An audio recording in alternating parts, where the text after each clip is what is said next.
backwards.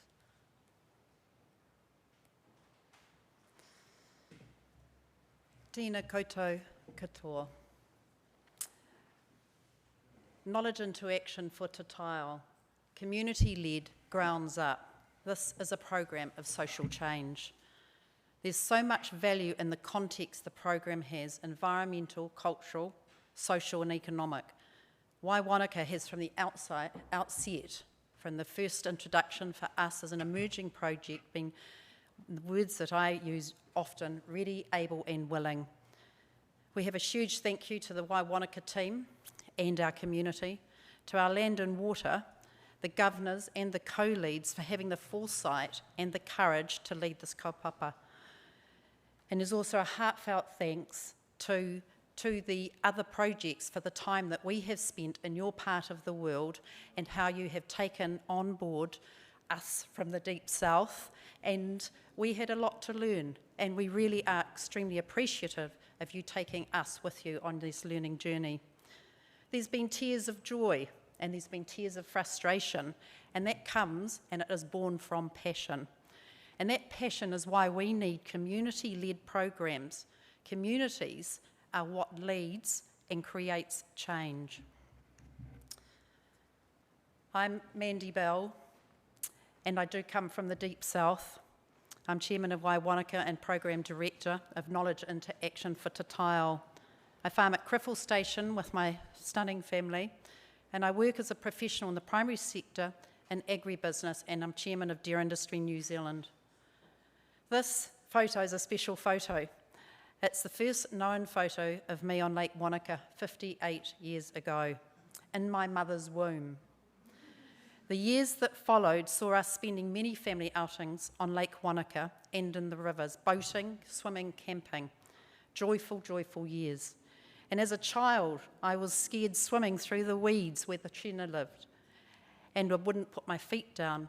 And as you talk to many of our team over the last year and a half, the landowners and the community, we all have similar stories. We have a very strong sense of place and of community.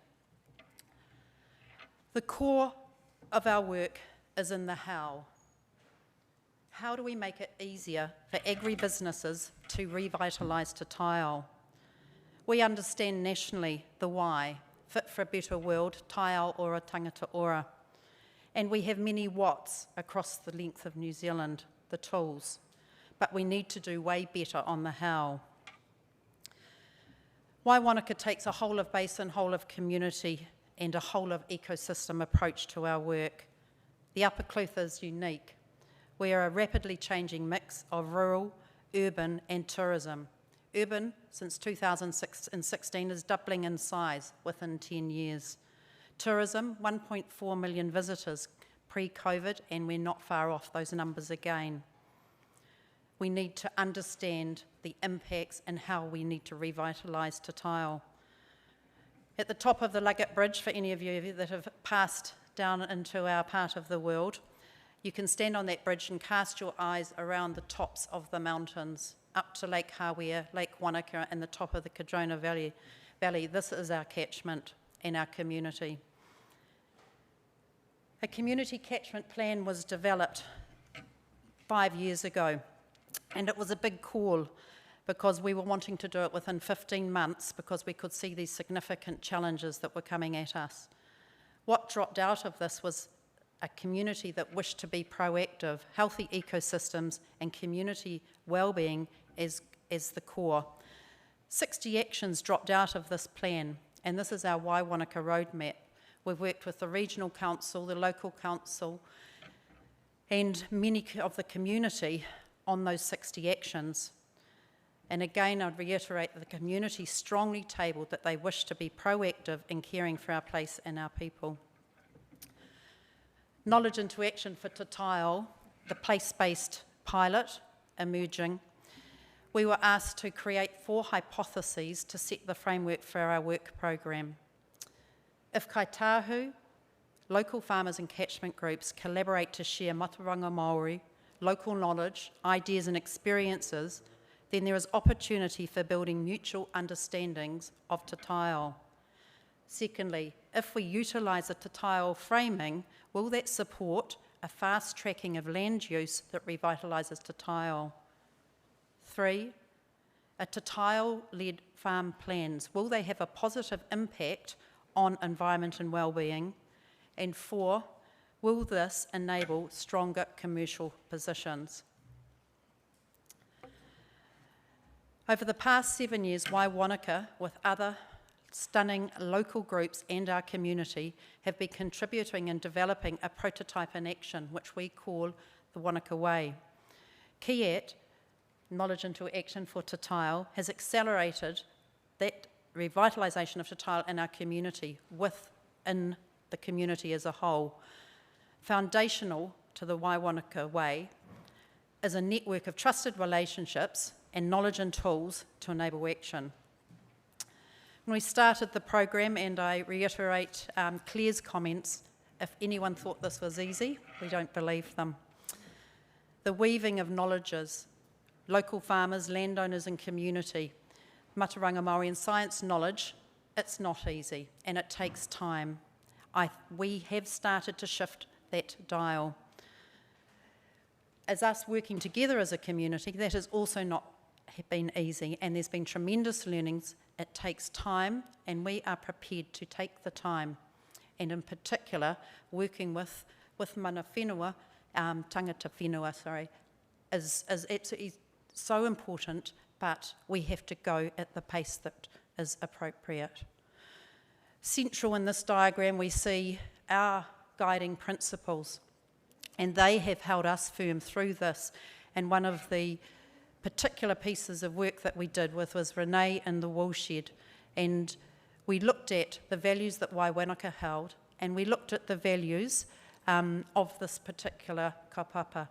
And what has held us firm as we've gone forwards is that there was great alignment, and that alignment has kept us safe in particular times during this program. So where did we gone? Understanding this was the vision. We've worked on trusted relationships, we've expanded the tools and gained new knowledges, and off to the right, the critical one and the key insight for us has been interconnected solutions.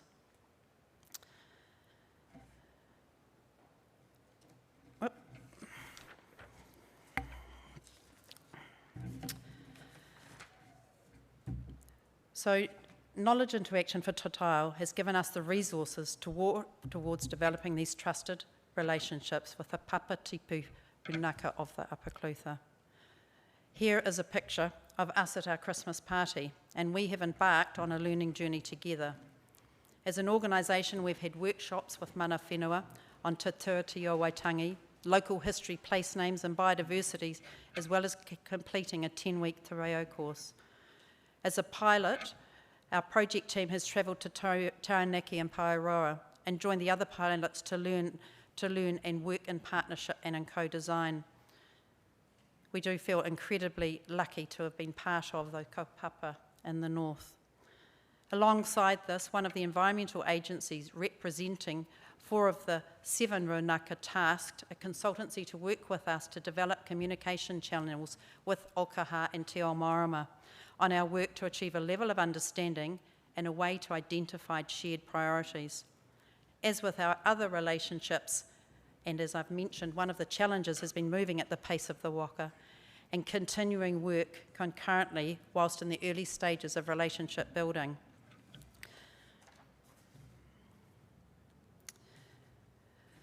To inform land management across the basin, key has been the relationships that happen in the rural catchment groups, urban action groups, and within tourism. The rural catchment groups have been in place for some time, but they created a framework from which we could go forwards with. One thing that has been outstanding and has been pushed forwards by this program of work is what I call country coming to town. There's been 7 years in other MPI programs that has been leveraged by us to take those social science learnings and take them into town. And we have 5 groups up and running and up to 20 that are looking to work with the land, with their water, and within their immediate communities for Te Taiao. This is a lovely picture of Becky. She's part of one of the small landholder groups. For this particular group, as it's often the way across our region, rabbits were a major problem for the neighbouring properties. It meant that they were unable to achieve their group objectives such as native plantings and soil regeneration. We did the initial facilitation of control work, and we worked in with Doc and others on adjoining pieces of public land. We ran workshops on control. She's here off to do some fumigation and to sort out some of those rabbits. But what is really exciting is, and what we're seeing across the whole basin and in town, as well as rurally, is that the groups with that early seeding and facilitation are able to get on and start to create the change themselves because the framework has been provided. People and community-led change is a key insight. Maps of connections. I've mentioned urban, rural and tourism, which is the ecosystem of our communities. And knowledge and into action has provided us with the opportunity to deepen those relationships, but also start new relationships that strengthen our communities to make that change. For the last 7 years, we've been working hard across a number of relationships, and this is what it looks like now. It is complex, and it explains why it is difficult for those of us in smaller communities to actually be creating that change without the support and the resource. It is significant. We have great relationships not only with each entity but within layers of these entities. And connecting is a critical role that communities and catchment communities can play. The other key part is tools and knowledge. This is a simple diagram. It's not this simple in practice, but we're talking about catchment level to property level. We need data, we need information, and there's a huge number of tools out there, but they're siloed. And for us to make headway and the progress that we can do, we need to actually pull this together and we need to make it simpler. How do we make this easier for our landowners to actually make the change that is being asked of them? We started at the higher level and we looked at the whole catchment and catchment health and the indicators. So as a community with 10, 11 different community groups sitting around the table saying, what do we need to do to actually understand the change that is happening in our community? Is that investment having an impact? It's not something that we can make some decisions on within a year, but we have looked at data and we've gone backwards and now we can go forwards. And we also need to integrate a lot of that information that is being gathered. Collaboration and participation. We couldn't be doing it without that as one of our key insights. So I'm going to just touch on briefly as a snapshot of some of the tools that we have. Some of them have been in play and others we have spent more time to understand. Physiographics. There is huge power in physiographics for our communities. Using LiDAR or radiometrics to understand in more detail what does our land really look like. How do we take that knowledge and integrate it into action, into connected solutions? We can't just have the tech, we need to get our hands dirty. Our farmers have been doing visual soil assessments for the past 3 to 4 years with thanks to Jobs for Nature funding, and then it's accelerated through this program of work. Many of our farmers have been to workshops. They are understanding more specifically what is in that soil, what's the importance of it, where they are with their soils, and what more they could be doing. And we've been really fortunate with Nick from Agri came down to help out at a workshop just a couple of weeks ago. Biodiversity monitoring, and I'd also add water monitoring. I'm just giving you snapshots, and GHG emissions. Over 90% of our farmers have GHG numbers. Quite a number of them have carbon plans. We've been water testing for over 3 years now across the basin, taking a whole of basin approach and mapping those results and what they look like. The biodiversity monitoring is the most fun. It takes 3/4 of a day to 1.5 days to actually do this on the land, with a couple of our team going out who've been trained by the experts such as Simon Stokes and visual soil assessments.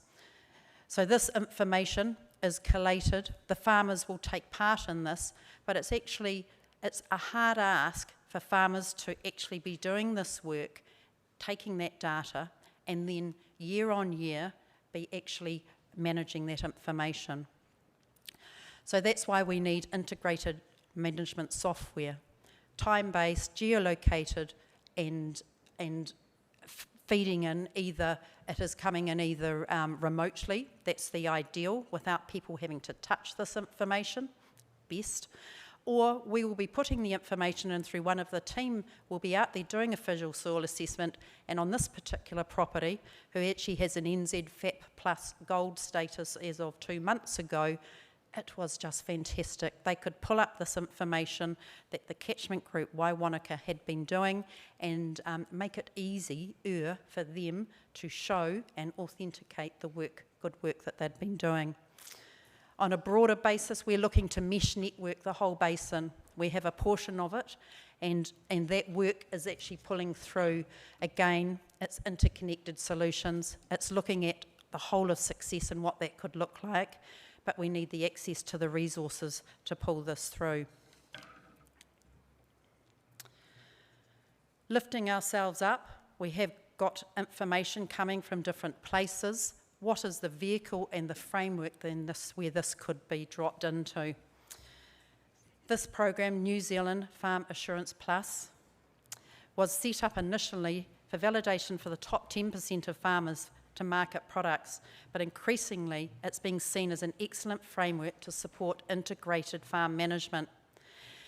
And I would really strongly note that this is having a positive decrease in the overwhelm that farmers are feeling with the ever-increasing ask of information, whether it's for the purpose of regulation, industry or markets. It's a framework to pull everything into one place, and it now includes the blue modules for freshwater farm planning.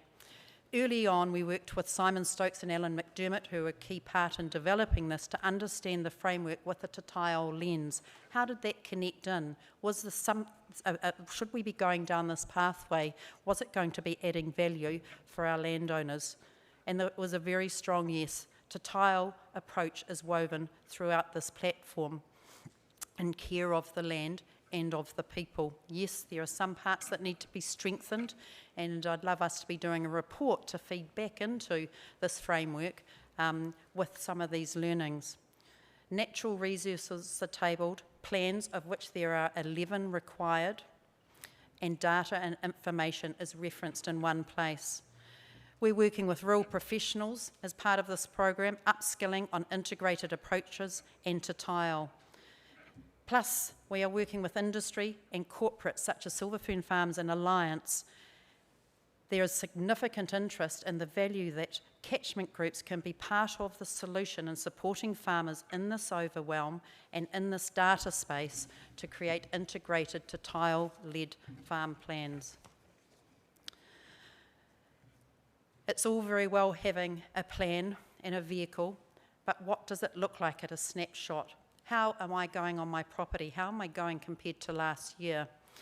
This is what we're calling a knowledge into action dashboard, and we're actually we're very keen to be chatting just after this morning with some discussions that we've been having with one of the other pilots on incorporating more of a people aspect to this and a well-being.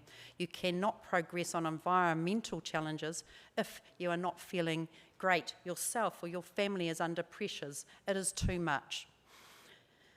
So this is a starting place, and it's taking together those key things that we need to know to understand where we are. Green, off to the right, fantastic. If you're back in the left, you've got work to do. Taiao is a basis for change and, again, interconnected solutions. With all of these parts, we can do this just to meet regulation, but the more exciting part and where the opportunity truly comes is through land use diversification and market opportunities. And this is a particular project that we are midway through. What is fascinating is from the M&E that we've been doing, that 100% are seeing that they've gained some knowledge 83% significant knowledge of the farmers that are engaged in this work program. What is this work program? We are seeking to identify potential land use and market options for landowners based on geography, slopes, soils and climate. We've got that technology that's helping support that. We can hit a button and understand the slope of the land within the basin.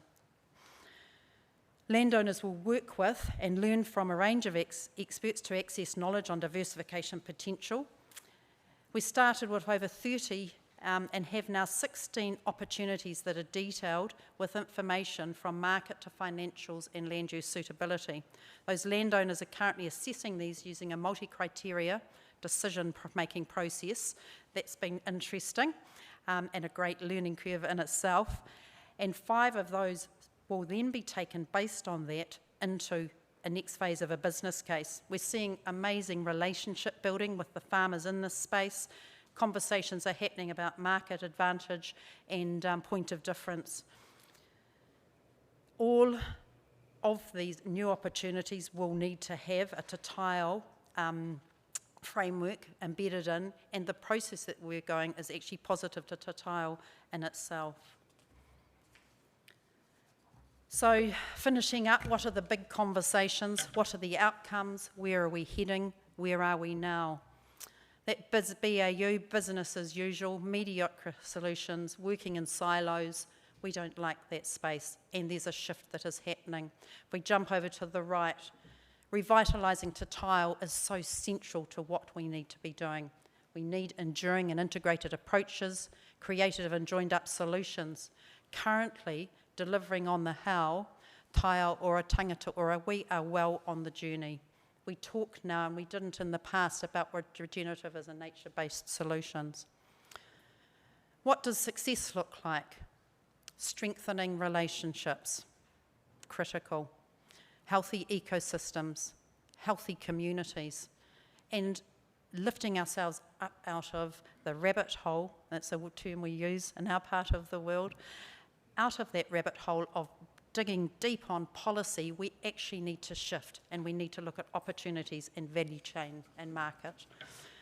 The principles for transformation, they actually haven't changed, but we have moved a lot in this space. Collaboration, understanding the true power of community, long-term commitments, and enduring resourcing. So I've mentioned many of these. I'm going to talk just on the bottom. Connected communities. There's a fantastic program of work that's happening at the moment that has come out of this kaupapa, the New Zealand catchment communities. We are very close across the length of New Zealand, from the deep south to the top of the north, and working together as catchment communities. Within a month, we expect to have over 4 million hectares connected and talking together, sharing of knowledge, but importantly, having a singular voice to be having some of these discussions. Communities of practice, that connects in as well. What are our landowners doing now that they did differently, and actually truly understanding that change in mindset? That has started, and we have got a much more open farmer landowner base in that as well. What is exciting is that that shift in that thinking is actually being taken into town as well. We understand that these solutions must come from all angles. We have got the tools to create change. The 2 critical ones, the key insight for us is interconnected solutions. And that starts here in Wellington, it comes to the regions, and it ends up on the land and with us as landowners and catchment communities. We need to maintain the momentum that's been created from this program of work, share the learnings, and bring others on the journey. This needs resourcing discussions. Acting now creates solutions for tomorrow to revitalise Taiao. Kia ora.